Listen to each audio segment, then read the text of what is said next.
धर्म स्नेही बाबात्मा जीवन के उस आनंद को लूट रहे हैं हम सब लोग मिलकर, जो शाश्वत है। उस शाश्वत की खोज में निकले हैं, मुसाफिर हैं, पता नहीं किस मोड़ से मुड़ जाना है। चलते हैं तो आनंद बरसता है और ठहर जाते हैं तो परमानंद में चले जाते हैं। इतना ही विचार करो, चलना तो सबको है संसार में, साया बनकर सब साथ चलें इसके भरोसे मत रहना। साया बनकर सब साथ चलें इसके भरोसे मत रहना, अपने भी कल अपने रहें इसके भरोसे मत रहना। सूर्य के मंदिर सफर पर प्रतिदिन चलना पड़ता है, बैठे बैठे दिन बदलें इसके भरोसे मत रहना। बैठे बैठे दिन बदलें इसके भरोसे मत रहना। संसार में रहकर भी हम संसार के नहीं होंगे। अभी तो हम संसार छोड़ दिए, फिर भी हम संसार के बने हैं। लेकिन एक बार धर्म को हमने स्वीकार कर लिया तो फिर कभी भी हम संसार में रहकर भी संसार की हो ना सकेंगे। शांति तुल्य तपो नास्ति तोषान्नम परमम सुखम, नास्ति तृष्णा परो व्याधिर ना धर्मो दया परो। शांति तुल्य तपो नास्ति, शांति के समान कोई तप नहीं। तोषान परमम सुखम, संतोष से श्रेष्ठ कोई सुख नहीं है। नीतिकार कितनी प्यारी बातें बोलते हैं। शांति के समान कोई तप नहीं है, संतोष से श्रेष्ठ कोई सुख नहीं है। नास्ति तृष्णा परो परो व्याधिर, तृष्णा से बड़ी कोई बीमारी नहीं है। तृष्णा से बढ़कर कोई रोग बीमारी नहीं है। व्याधि चा धर्मो दया परा, और धर्म से बढ़कर कोई दया का भाव नहीं है। इतना ही विचार करो, जिस धर्म को लेकर हम जी रहे हैं उसे शाश्वत करो। हर किसी व्यक्ति का कुछ ना कुछ धर्म है। क्रोध का भी धर्म, क्रोधी को क्रोध का धर्म पसंद आता है, लोभ को लोभी को लोभ का धर्म पसंद आता है। लेकिन हमारी आत्मा को शाश्वत सुख वाला धर्म पसंद आता है। इस शाम का समय हमें हमारे जीवन में उस धर्म ध्यान रूपी दीपक जलाने की प्रेरणा देता है। जब काला अंधकार, घनघोर अंधकार आता है तो हम लोग अपने घरों में एक एक दीपक जला लेते हैं। और आप विचार करके देखना, वो घनघोर अंधेरे में एक एक दीपक जला लेते हैं तो रात भर हम बड़े आराम से घर में निश्चित रूप से रह लेते हैं। और अंधकार आने के पहले हमने दीपक नहीं जलाया तो हमारा न माचिस मिलेगी, न दीपक मिलेगा, न कुछ मिलेगा। इसलिए हम जैसे अंधकार आने के पहले एक घर में दीपक जलाने का प्रयास करते हैं, एक बल्ब जलाने का प्रयास करते हैं, एक लाइट को लगाने का प्रयास करते हैं, तो बस इतना ही तो सोचो। अज्ञान रूपी अंधकार तुम्हारे दिल और दिमाग पर अपना डेरा डाले, अज्ञान रूपी अंधकार तुम्हारे दिल में आकर बसेरा डाले, उसके पहले एक धर्म ध्यान रूपी दीपक जला लेना तो अज्ञान रूपी अंधकार हमेशा दूर बना रहे तो कोई आश्चर्य की बात नहीं होगी। क्योंकि वो तैयार बैठा है। और अज्ञानता तो ऐसी कि जहां सुख नहीं है वहां हम सुख ढूंढ रहे हैं, और जहां सुख है वहां हम सुख की परिकल्पना ही नहीं कर रहे हैं। हमारी दशा उस दादी माँ के तरह हो गई। एक बूढ़ी माँ थी, उसकी सुई खो गई। सुई खो गई, वो सुई ढूंढ रही थी, और सुई ढूंढते ढूंढते ढूंढते ढूंढते बहुत देर हो गई। खट्टर काका वहां से निकले। खट्टर काका ने पूछा, दादी माँ क्या हुआ? बोला, काका मेरी सुई खो गई है, मैं उस सुई को ढूंढ रही हूं। काका ने बोला, दादी सुई खोई है तो सुई अंधेरे में थोड़ी मिलेगी, जहां प्रकाश है वहां सुई मिलेगी। दादी मैंने देखा तो घर के बाहर बहुत प्रकाश था, चौराहे पर बड़ी वाली हाइड्रोजन लाइट लगी थी।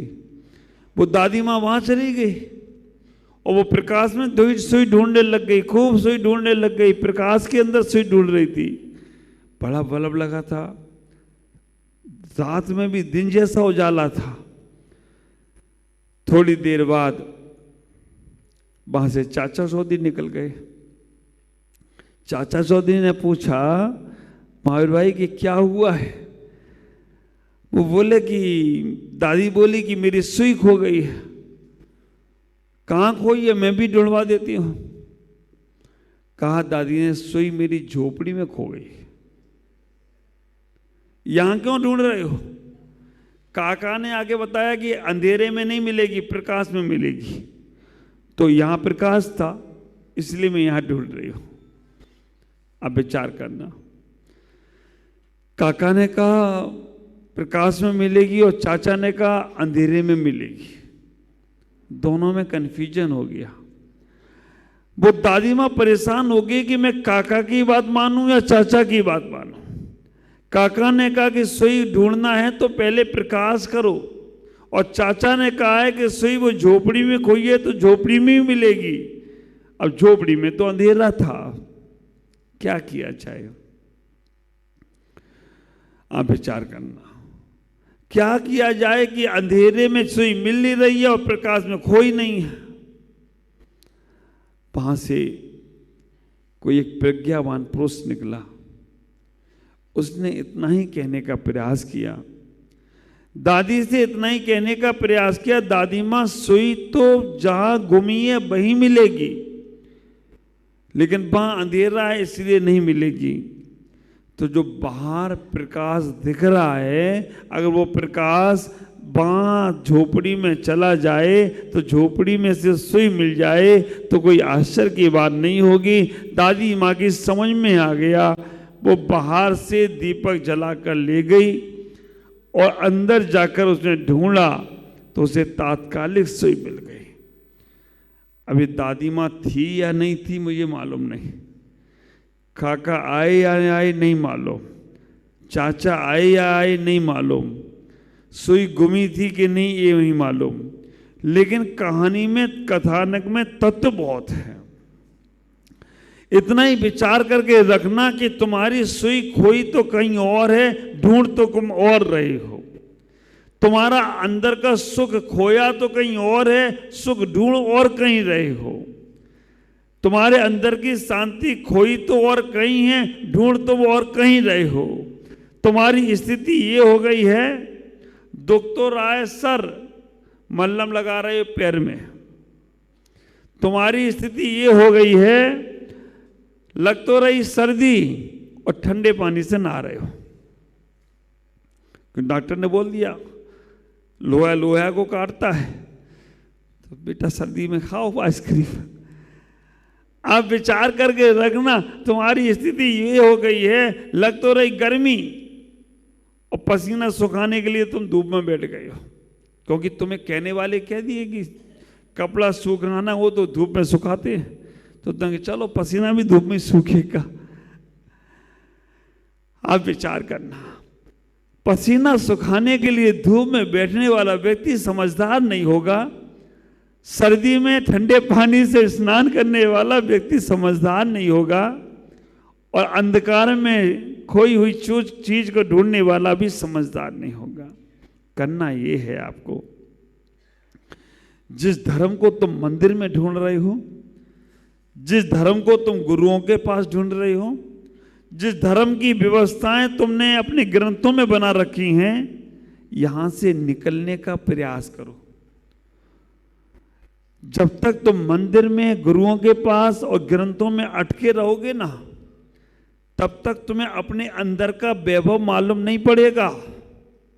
कल से मंदिर बंद, महाराज को आना जाना बंद।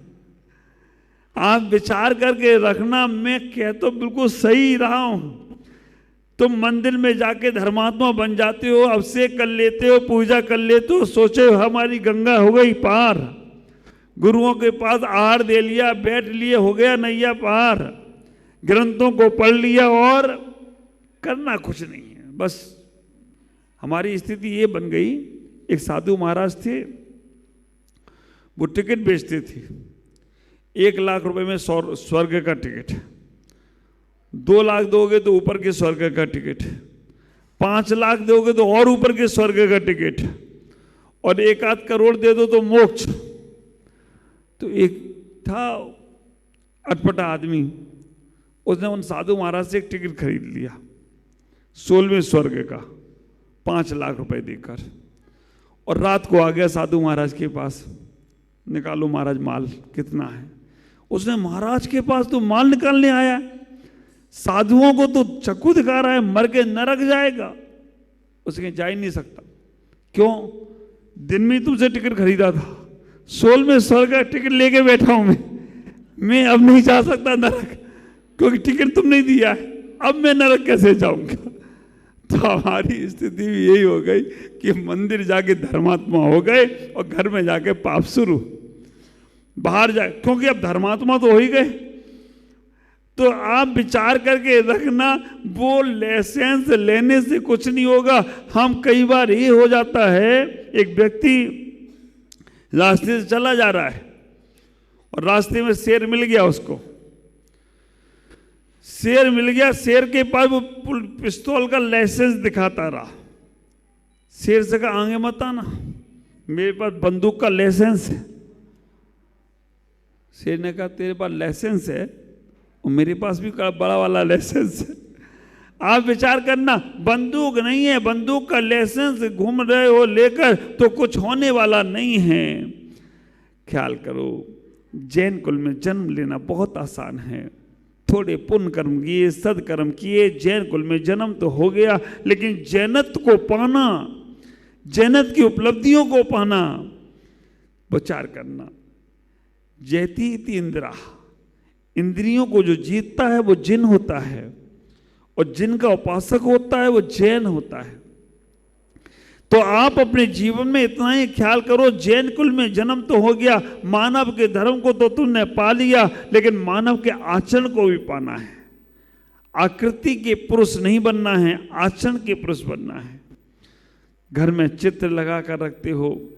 मैं कई बार ऑफिसों में जाकर देखता हूं, दौड़ते हुए घोड़े का चित्र, उगते हुए सूरज का चित्र। मैंने पूछा कि दौड़ते हुए घोड़े का चित्र और उगते हुए सूरज का चित्र लगाने से क्या होता है? तो ऑफिस का व्यक्ति बोला कि इससे तरक्की होती है। घोड़े के चित्र लगाने से तरक्की होती, और अगर सूर्य उगते हुए सूर्य का चित्र लगाने से तरक्की होती तो आदमी काम धाम बंद कर देता। लेकिन वो सही है। वो क्यों लिखा है, वो क्यों चित्र बनाया? इसलिए वो चित्र बनाया कि सूर्य की तरह, सूर्य से पहले अगर उठना सीख जाओ और घोड़े की तरह काम करना सीख जाओ तो तुम्हारी तरक्की हमेशा होती रहे। तो कोई आश्चर्य की बात नहीं है। अब तुम चित्र लगा के को तरक्की हो जाए, उठो रात को 8 बजे, तरक्की कहां से होगी? इतना ही विचार करो, इस मानव के जीवन को समझने का प्रयास करो। हम अपने जीवन के उस तत्व को समझें। वो धर्म हमारे पास है, सुख और शांति हमारे पास है। वास्तव में कितना भी हम मंत्र दे दें, कितनी भी हम पूजा पाठ बता दें, जब तक तुम्हारा मन तुमसे संतुष्ट नहीं होगा तब तक तुम्हें सुख मिलेगा नहीं। और हमारे कहने से थोड़ी देर तो तुम्हें लगेगा कि हाँ सुख मिल गया। गुरु तुम्हें दुखों से मुक्ति नहीं देते हैं, गुरु तुम्हें दुखों से लड़ने की ताकत देते हैं। और लड़ने की ताकत मिल जाए ना तो दुख अपने आप दूर होते चले जाते हैं। हमें लगता जरूर है कि गुरु के आशीर्वाद से सब होगा तो उनके आशीर्वाद से, लेकिन जब तुम्हारी अंदर की भावनाएं जागृत होंगी, अंदर की प्रेरणा जागृत होंगी, करना तो तुम्हें ही पड़ेगा। धर्म जब तक हम स्वयं नहीं धारण करेंगे, हम जो कुछ भी बोल रहे हैं या जो कुछ भी आप शास्त्र स्वाध्याय में पढ़ रहे हो, या जो कुछ भी तुम जीवन जीने का प्रयास कर रहे हो उसे आत्मसात करने का प्रयास करो। जब तुम अपने आत्मसात करते हो, अपने जीवन को अपने आप से समझते हो, तो विचार करके रखना तुम्हारा जीवन बहुत आनंदित होगा। छोटी सी जिंदगी तकरार किस लिए, छोटी सी जिंदगी तकरार किस लिए रहते हो दिलों में, तो फिर ये दीवार किस लिए। और जो दीवार बना के रखी है ना, ये दीवार दिख नहीं रही है, लेकिन ये दीवार इतनी ज़्यादा मजबूत है ना, चाइना की दीवार भी कमज़ोर पड़ जाएगी। जो तुम्हारे मन में नफरत की दीवार है, जो तुम्हारे मन में ईर्ष्या की दीवार है, जो तुम्हारे मन में वैमनस्यता की दीवार है, वो तुम्हें उस द्वार के दर्शन ही नहीं करने दे रही है। कौन सा द्वार? जो सुख शांति का द्वार है। जब तक तुम्हारे मन में अहंकार और ममकार की दीवारें हैं, तब तक वो शांति का द्वार खुलने वाला नहीं है। मैं आपसे इतना ही कहूँगा कि अंदर में जो सुई, शांति की सुई खोई है, धर्म की सुई खोई है, जो आत्मीयता प्रेम की सुई खोई है, हम बाहर की चकाचौंध में ढूंढ रहे हैं, उसे वहाँ से बचो। बाहर की चकाचौंध, बाहर की जो भी दुनिया है, रहो उसी में, लेकिन जियो अंदर। कितना अच्छा किसी ने कहा, जीना है तो बच्चों की तरह जियो, जीना है तो बच्चों की तरह जियो, और मरना है तो संतों की तरह मरो। तुम्हारे दोनोंपन सफल हो जाएं तो कोई आश्चर्य की बात नहीं। बच्चों की तरह जियो। आज बच्चे लड़ते हैं, शाम को विस्मित कर देते हैं लड़ाई, और फिर शाम को एक आध आराम से सो जाते हैं। और संत मरते हैं, सारा वैभव देखते रहते हैं और मौत के विमान में चले जाते हैं। चलो तो ऐसे चलो जैसे कांटों पे चल रहे हो, चलो तो ऐसे चलो जैसे कांटों पे चलना है, बैठो तो ऐसे बैठो जैसे कांच पर बैठना है, उठो तो ऐसे उठो जैसे सर पे छत आने वाली है, उठो तो ऐसे उठो जिसपे सर पे छत आने वाली है, बोलो तो ऐसे बोलो जैसे मीठी शब्द बोल रहे हो, देखो तो ऐसे देखो जैसे प्रभु को निहार रहे हो, जियो तो ऐसे जियो जैसे बच्चे जीते हैं, और मरो तो ऐसे मरो जैसे संत मरते हैं। तुम्हारा सारा जीवन सार्थक और सफल हो जाएगा। आज बच्चों के क्या विचार है? आप ऐसे बैठे हो, महाराज बोलते रहो और हम सुनते रहे। आपका मैंने 20 मिनट ले लिया, लेकिन बात इतनी कहना है, अभी तक हमने आपको बहुत बाहर की यात्रा कराई नहीं। बाहर में सुख नहीं है, सुख तुम्हारे अंदर है। बैठना, खोजना, अपने आप में खोजना। बच्चों में सुख था क्या? पत्नी में सुख था? पति में सुख था? पदार्थ में सुख था? नहीं, क्योंकि जब तक मेरा मन ही अच्छा नहीं है तो पदार्थ कैसे सुख देंगे।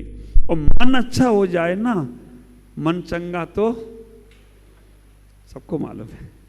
तो इसलिए मन को खुश रखो। जितना मन आनंदित होगा उतना जीवन आनंदित होगा। आज इतना ही। ओम नमः जय गुरु।